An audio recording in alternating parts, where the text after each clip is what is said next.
இந்த பாசுரத்தோட விளக்கத்தை நம்ம தெரிஞ்சுக்கலாமா?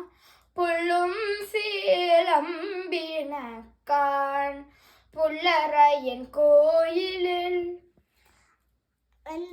இந்த பாசுரத்தில் ஆண்டாள் ரெண்டு விஷயத்தை சொல்றாங்க.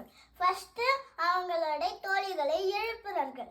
நெக்ஸ்ட் அவங்களோட தோழிகள் கிட்ட நீ இப்படி எழுந்தினா இப்போ உனக்கு என்ன கிடைக்கும் அப்படின்னு சொல்லிட்டு சொல்றாங்க. ஸோ ஃபர்ஸ்ட் அவங்க தோழிகளை எழுப்புறாங்க ஆண்டாள். அன்பு தோழிகளே, உங்கள் வீட்டு வாசலில் பறவைகள் கீச்சு கீச்சு கீச்சு கீச்சுன்னு கத்துறதை உங்களால் கேட்கவில்லையா? அந்த பறவைகளுடைய தலைவன் கருடால் வாரை வாகனமாக வைத்து கொண்டிருக்க எம்பெருமான் கோவிலில் வெள்ளை விழி சங்கன் பேரரவம் கேட்டுலையோ? அந்த எம்பெருமான் கோவிலில் அந்த வெள்ள சங்கின் பெரிய சத்தம் கேட்கவில்லையா?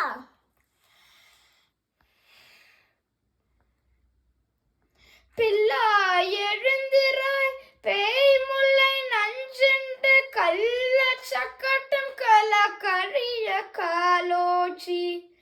இதுல ஆண்டாள் என்ன சொல்றாங்கன்னா, நண்பர்களே, பொட்டுனா தாய்ப்பால் கொடுக்குறேன்னு கிருஷ்ணாவை கொல்ல வந்த போது கிருஷ்ணா பால் குடிக்கிற பேர்ல உயிரையே உறிஞ்சிட்டாரு. அதுக்கப்புறம் சட்டகாசுரன்னு ஒருத்த கிருஷ்ணாவை சுழலா தூக்கிட்டு போனா. ஆனா கிருஷ்ணா அவரை நெஞ்சிலேயே குத்தி வதம் செஞ்சுட்டாரு அப்படின்னு சொல்றாங்க. வெள்ள தரவில் துயிலமர்ந்த வித்தனை இவ்வாறு இந்த அசுரர்கள்லாம் வதம் செய்து எம்பெருமானுக்கு ரொம்ப சோர்வாயிடுச்சு. அதனால திருப்பார்கடலில் ஆதிசேஷத்து மேல் அவரு படுத்து உறங்கிட்டாரு.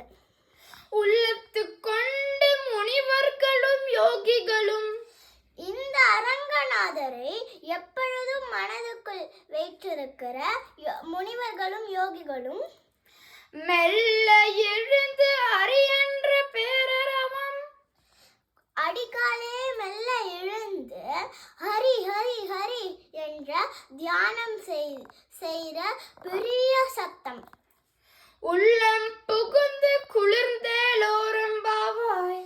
இப்போ நீ ஏஞ்சினா அந்த சத்தத்தை கேட்டு உன் மனச